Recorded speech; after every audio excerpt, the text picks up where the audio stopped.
Good morning. Namaste, everyone. Very warm welcome to our live Shunya Talks. So, today we are shifted our time to 9:15. So, 10 o'clock we are starting Diamond Sutra, studying Diamond Sutra with Dr. Lim. Please, everyone join there. And today we are studying Ekotara Agamas as it is.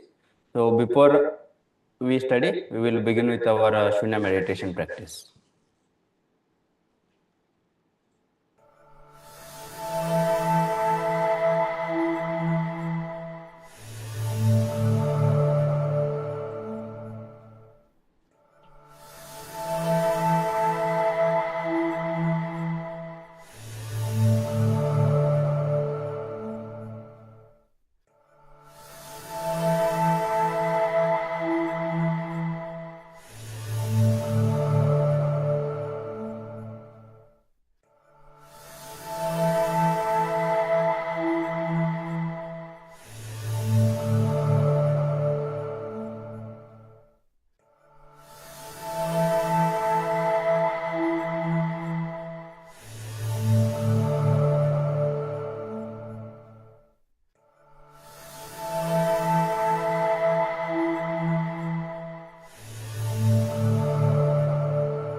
Today, in the absence of our mentor and guide, Dr. Rajesh sir and Lim sir, maybe in between they will join. So we have a charming Gen Z panel group. So we'll begin discussion with our panel group. Yeah, let's start.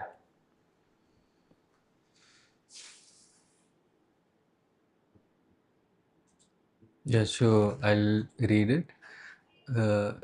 Āgamas as it is, Ekotara Agama, translated from Chinese to English by Sif Sutra Translations Department under the guidance of Dhyanacharya Nagajiva, Datuk Dr. Lim Siyojit.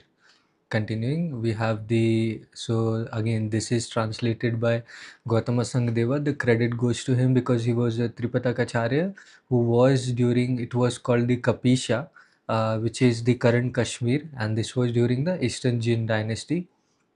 Chapter 33, Pancharaja, which is 5 kings. So, chapter 24, okay. Samyak Drishti, the equal views. 34.5. Thus have I heard. At one time, the Buddha was staying in Shravasti at Jetavana in Anathapindida's ashrama, together with a Mahasangha, great assembly of 500 bhikshus. At that time, Raja Bimbisara commanded his ministers, quickly prepare the carriage decorated with precious feathers. I wish to go to the city of Shravasti to personally see the Bhagwan. The ministers, having heard the Raja's command, immediately prepared the feathered carriage and informed him, the carriage is ready. The Raja may depart when he deems fit. Next. Then Raja Bimbisara rode the precious feathered carriage out of the Rajagriha and travelled towards Shravasti. Upon reaching the Jetavana ashrama and desiring to enter, he set aside the 5 marks of royal authority, as is the custom for any anointed Raja, and approached the Bhagwan. He bowed his head at Buddha's feet in Vandana, paying respect, and sat to one side. The Bhagwan then gradually taught him to the subtle dharma.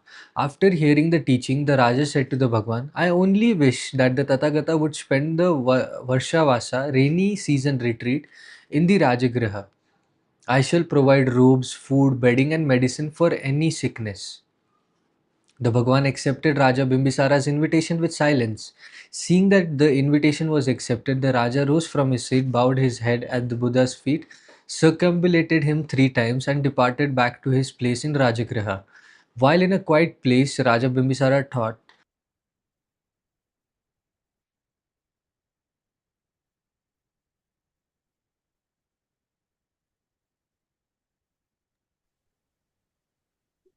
I think you're not audible. Ajay, no audio.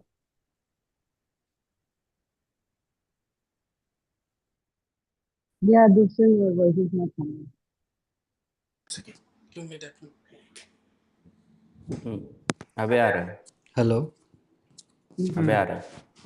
Okay, we'll continue from the beginning. If okay.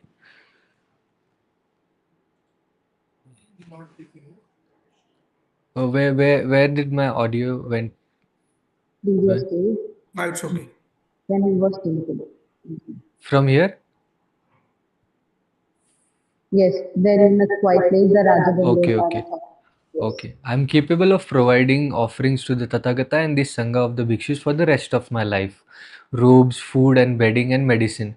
But I should also have compassion for those of humble means. On that same day, Raja Bimbisara told his ministers, "Yesterday I thought that while I can support the Tathagata and the Bhikshus for life, I must also consider those of humble means. You all should lead others in taking turns to offer food to the Tathagata and the noble ones, so you may receive infinite blessings for a long time." The Raja of Magadha then built a large dharmashala lecture hall in front of the palace gates and prepared various food utensils. Then the Bhagwan left Shravasti with 500 bhikshus and travelled through the Manushya human realm, reaching the Kalandaka Venuvana in Rajagraha. When Raja Bimbisara heard that the Bhagwan had arrived at Kalandaka Venuvana, he immediately took his feathered carriage to the Buddha, bowed his head at his feet, and sat to one side. Raja Bimbisara said to the Bhagwan, "While in a quiet place, I thought that although I can provide all necessities, I should think of families of humble means. I told my ministers they should each prepare food to offer to the Buddha in turn. Is this appropriate, Bhagwan, or not?" The Bhagwan replied, "Excellent, excellent Maharaja. This brings much benefit and serves as a merit field for devas and the people of the world." Raja Bimbisara then requested, "I only wish the Bhagwan would come to the palace tomorrow for a meal." Seeing that the Bhagwan accepted in silence, the Raja rose, bowed his head at his feet, and departed. The next morning at dawn, the Bhagwan put on his robe, took his bowl, and entered the city to the palace, where everyone took their seats in order. The Raja served a feast of 100 flavors with his own hands, full of joy and composure. When he saw the Bhagwan had finished eating and the bowl was removed, Raja Bimbisara took a lower seat and sat before the Tathagata. The Bhagwan then thought that the Raja, the subtle dharma, to gladden his heart.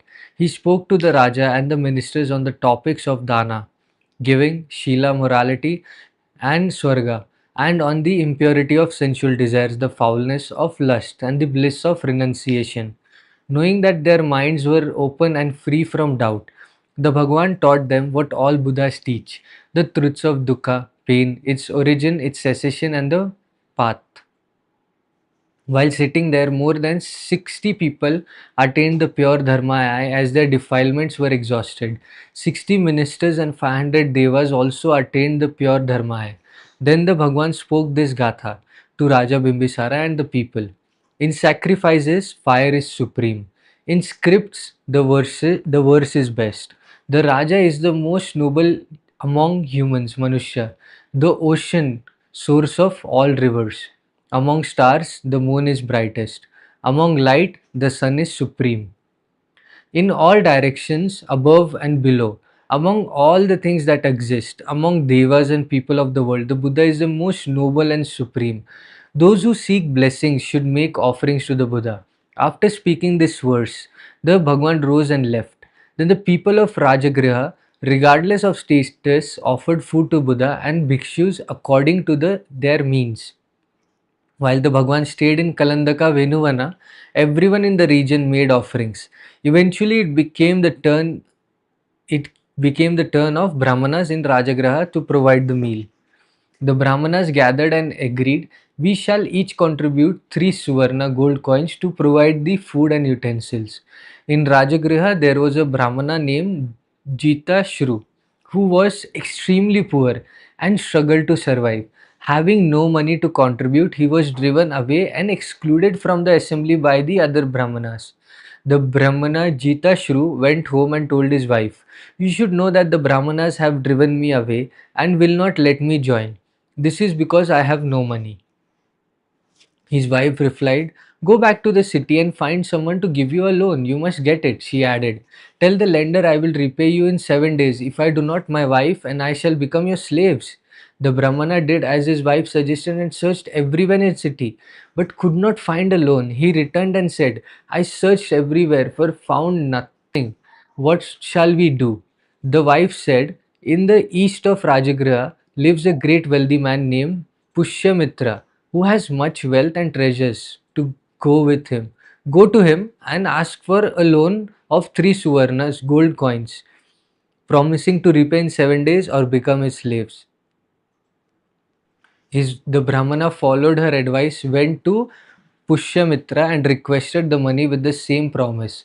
Pushyamitra then gave him the Suvarna gold coins. The Brahmana Jitashru took the money back to his wife and asked, now that I have the money, what is the best way to proceed? The wife said, take this money and contribute it to the assembly. When the Brahmana brought the money to the assembly, the others said, we have already finished the preparations. Take your money back. There is no need for you to stay here. Next, the Brahmana returned home and told his wife what happened. She said, let both of us go to the Bhagwan and express our humble intention. The Brahmana and his wife went to the Bhagwan, exchanged greetings and sat to one side. The wife bowed at the Tathagata's feet. The Brahmana explained the situation to the Bhagwan. The Bhagwan said, now you may prepare a meal for the Tathagata and the Sangha of Bhikshus. The Brahmana turned and looked at his wife intently. She replied, just follow the Buddha's teaching. There is no need for doubt or difficulty. The Brahmana rose from his seat and said, I only wish that the Bhagwan and the Sangha of the Bhikshus would accept my invitation. The Bhagwan accepted the Brahmana's invitation with silence. Shakra Devanam Indra stood behind the Bhagwan with joined palms in attendance. The Bhagwan turned to him and said to him, you should assist this Brahmana in preparing the meal and utensils. Shakra replied, so be it, Bhagwan. At that time, Vaishravana Deva Raja was not far from the Tathagata, leading countless spirits and fanning the Bhagwan. Shakra said to the Vaishravana, you should too assist this Brahmana in preparing the meal. Vaishravana replied, very well, Devaraja. Vaishravana Devaraja approached the Buddha, bowed his head at his feet, circumambulated him 3 times, and then hid his form, transforming into a Manusya human. He led 500 spirits to prepare the meal. Vaishravana commanded the spirits, go quickly to the Chandana sandalwood forest and fetch sandalwood. In an iron kettle, in an iron kitchen, 500 spirits began cooking. Then Shakra said to the Devaputra Maheshwara, Vaishravana has created an iron kitchen to prepare food for the Buddha and the Bhikshus. You should now manifest a lecture hall where they may eat. Devaputra replied, this is a wonderful task. Hearing Shakra's words, he manifested a lecture hall made of the 7 Ratna treasures not far from Rajagriha. The so-called 7 treasures are Suvarna, gold, Rupya, silver, crystal, lapis lazuli, agate, red pearl, and carnelian. He also manifested 4 staircases made of gold, silver, crystal, lapis lazuli. Upon the gold staircase were silver trees, and upon the silver staircase were gold trees, with the gold roots, silver trunks, silver branches, silver leaves. There were also lapis lazuli trees on crystal stairs in countless varieties. Various treasures were placed between them, and the roof was covered with the 7 Ratna. Beautiful gold bells were hung on all sides, their sounds producing 8 types of tones. He manifested fine seats covered with excellent cushions and silk banners and canopies that are rare in the world, using ox head sandalwood to cook the food. The fragrance filled an area of 12 yojanas around Rajagriha. The Raja of Magadha said to his ministers, I have grown up in the deep palace but never smelled such a fragrance. Why is this wonderful scent filling Rajagriha? The minister informed the Raja, this is because the Brahmana Jitashru is burning divine sandalwood in the kitchen. It is an auspicious sign. Raja Bimbisara commanded, quickly prepare the feathered carriage. I wish to go to the Bhagwan to ask about this. The minister replied, so be it, Maharaja. Raja Bimbisara went to the Bhagwan, bowed at his feet and stood to one side. When he saw the iron kitchen where 500 people were cooking, he asked, Who is preparing this food? The spirits in the human form replied, Brahman, the Brahmana Jita Shru has invited the Buddha and Bhikshus to make an offering. The Raja then saw the high and vast lecture hall from a distance and asked his attendants, who built this lecture hall? It was not here before. For whom was it made? The minister replied, we do not know the reason. The Raja Bimbisara thought, I shall go to the Bhagwan and ask about this. For the Buddha knows everything and sees everything. The Raja of Magadha Bimbisara approached the Bhagwan, bowed at his feet and sat to one side. Raja Bimbisara said to Bhagwan, I did not see this vast lecture hall before, yet I see it today. I did not see this iron kitchen before, yet I see it today. What are these? Who manifested them? The Bhagwan replied, Maharaja, you should know that Vaishravana Devaraja created the kitchen and Devaputra Maheshwara created this lecture hall. The Raja of Magadha then began to weep and could not contain his emotion. The Bhagwan asked, Maharaja, why are you weeping so much? Raja Bimbisara replied, I do not weep for myself, but for the people of future generation who will not witness the appearance of a noble one. People of the future will be stingy and attached to wealth, lacking merit and power. They will not even hear the names of such rare treasures, let alone see them. Because I have been graced with this extraordinary manifestation of the Tathagata, I weep. The Bhagwan said, in future ages, Rajas and the people indeed will not witness such manifestations. The Bhagwan then taught the Raja the dharma of to gladden his heart. After hearing the teaching, the Raja rose and departed.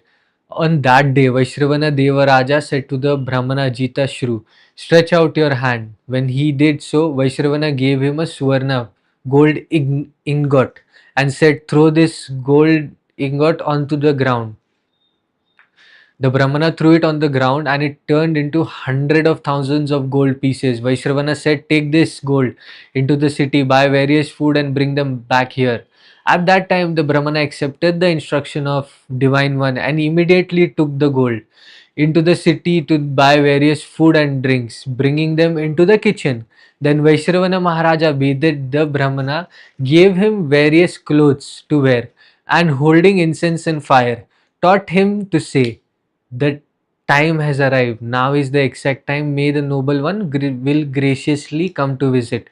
Then the Brahmana accepted the teaching and holding an incense burner said, the time has arrived, I only wish for your presence. At that time, the Bhagwan, knowing that the time had come, put on his robes and took his bowl, leading the Bhikshu Sangha to the Dharmashala lecture hall, where they sat in order. When Brahmana Keshin saw the vast amount of food and drinks, but only a few bhikshus, he stepped forward and said to the Bhagwan, the food and drinks are extremely abundant, yet the Bhikshu Sangha is small. I do not understand why is this so. The Bhagwan told him, you now, Brahmana, take the incense burner and go up to the higher tower facing east, south, west and north. Say these words. All disciples of Shakyamuni Buddha who have attained the six supernormal powers and are arhants, one who has attained liberation with destruction of defilements, gather completely in Dharmashala. The Brahmana said, so be it, Bhagwan. The Brahmana followed the Buddha's instruction and went up to the hall to invite all the arhats who had ended their defilements. At that time, 21,000 arhats came from the east to the Dharmashala, 21,000 from south, 21,000 from the west, 21,000 from the north gathered in this Dharmashala. At that time, 84,000 arhats gathered in one place in the Dharmashala. Then Raja Bimbisara brought his ministers to the Bhagwan, bowing his head to the Buddha's feet and paying respect to the Bhikshu Sangha. When Brahmana Keshin saw the Bhikshu Sangha, he was filled with joyful excitement and could not contain himself. With food and utensils, he offered a meal to the Buddha and the bhikshus, serving them himself with unceasing joy. However, there was still leftover food, so the Brahmana Kesin stepped forward and said to the Buddha, now that the Buddha and the Bhikshu Sangha have eaten, there is still leftover food remaining. The Bhagwan told him, you may now invite the Buddha and the Bhikshus for 7 days of offerings. The Brahmana replied, so be it, Gautama. The Brahmana Keshin knelt down and said to the Bhagwan, I now invite the Buddha and the Bhikshu Sangha for 7 days of offerings, and I shall personally provide robes, food, bedding and medicine for the sick. At that time, the Bhagwan silently accepted the invitation. At that time, within the Mahasangha Great Assembly, there was a Bhikshuni named Shakuli. The Bhikshuni said to the Bhagwan, "A thought has arisen in my mind. Are there any disciples of the Shakyamuni Buddha who are arhants with ending defilements who have not gathered here? Using the divine eye, I have observed the eastern realm, the the western and northern realms. All have come and gathered here. The Mahasangha, the great assembly, consists purely of arhats who have gathered." Next. The Bhagwan said, "So it is, Shakuli. As you say, this assembly consists purely of noble ones. From east, west, south, and north, all have gathered." Then the Bhagwan, on account of this, told the bhikshus, "Do any of you see among the bhikshunis one whose divine eye sees clearly as this bhikshuni?" The bhikshus replied, "We do not see any, Bhagwan." Then the Bhagwan told the bhikshus, "Among my Shishya disciples, the one who is foremost in the divine eye is the bhikshuni Shakuli." During those 7 days, Brahmana Kesin provided the noble assembly with robes, food, bedding, medicine for the sick, and he scattered the fragrant flowers over the Tathagata. At that time, the pavilion made of the 7 Ratna treasures. When the Brahmana saw the jeweled pavilion, he was filled with joyful excitement and could not contain himself. He stepped forward and said to the Buddha, "I only wish the Bhagwan would allow me to join the path and become a monk." Then Brahmana Keshin and attained the path. His faculties become peaceful and he cultivated his resolve, removing sloth and torpor. Even his eye saw form.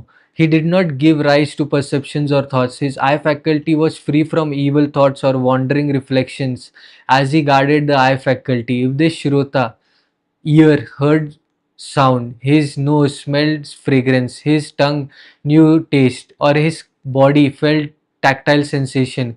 He did not give rise to perceptions of smoothness, and it was same for his mind knowing dharmas. Next. Then he extinguished the 5 hindrances that cover and blind the human heart, causing a lack of prajna, wisdom. He had no intent to harm and purified his heart. He did not kill, did not think of killing, and did not teach others to kill. Not holding any knife or staff, he gave rise to heart of benevolence towards all beings. He removed taking what is not given, gave rise to no heart or theft, and purified his intent. He constantly had a heart of giving toward all sattvas and influenced others not to steal. He was not lustful and also taught others not to be lustful. He constantly practiced brahmacharya, noble life, pure and without blemish, purifying his heart within that noble life. He did not speak falsely and did not teach others to speak falsely. He was always sincere, without deceit or delusion toward the people of the world, purifying his heart therein. Furthermore, he was not double tongued and did not teach others to be double tongued. He did not talk from here to there, and nor did he talk from there to here, purifying his intent herein. Next. He knew contentment in food, not being attached to fragrance, appearance, or richness, but only wishing to support the body to maintain his life. He wished to remove old pain and ensure new pain does not arise, so that he could practice the path and dwell long in the state of unconditioned peace. Just as a man and woman applies ointment to a wound only to heal it, in this way his contentment in food was to heal old pain and prevent new pain. At that time, he understood how to practice the path without missing the proper seasons, following the practice of 37 factors of enlightenment. Whether sitting or walking, he removed the hindrance of sloth and torpor. During the first watch of the night, evening, whether sitting or walking, he removed the hindrance of sloth. During the middle watch, midnight, he lay on his right side with feet placed upon the other, focusing his intent on light. Then, during the final watch, dawn, he sat or practiced walking meditation to purify his intent. At that time, being content in food and not missing the seasons of walking meditation, he removed thoughts of sensual desire and impurity from all unwholesome actions. He entered and dwelt in the first dhyana, which was vitarka, applied thought, and vichara, sustained thought. With the cessation of thought, he attained tranquility and joy. Dwelling in the second dhyana, moving beyond joy with awareness and equanimity, he personally experienced pleasure in the body. Dwelling in the third dhyana, which were the noble ones seek, having extinguished the sukha, pleasure and dukkha, and with previous sorrows and joys already vanished, he dwelt in the fourth dhyana, which is pure equanimity. With this meditative concentration, heart pure and without blemish, he attained fearlessness. He attained the samadhi of recollecting countless past lives. He then remembered past events, whether one were 2, 3, 4, 5, 10, 20, 30, 40, 50, 100, 1,000, 10,000, or 10 millions of births. Through eons of formation and destruction, I was born in that place with such name and family, ate such food, experienced such pleasure and such pain, and had such a lifespan, dying there and being born here, dying here and being born there. He knew all the causes and details from beginning to end. Next. Again, with a samadhi, heart pure and without blemish, he attained fearlessness and observed the birth and death of beings. With the divine eye, he observed sattva in their births and deaths, in good destinations and evil destination, with good or bad complexion, beautiful or ugly, knowing all according to the actions they had sown. Some sattvas whose kaya, body, speech and mind performed akushala, unwholesome action, who slandered the noble ones and created mithya drishti, wrong view, kama, at the breaking up of the body after death, were born in hell. Other sattvas, those whose body and speech performed wholesome actions and did not slander the noble ones at the breaking up of the body after death, were born in good place in heaven. Thus, with the pure divine eye, he knew all sattvas, whether beautiful or ugly, in good or evil destinations, attaining fearlessness. This, directing his heart toward the destruction of defilements, he observed pain and knew it as it truly is. This is pain. This is the origin of pain. This is the cessation of pain, and this is the path to cessation of pain.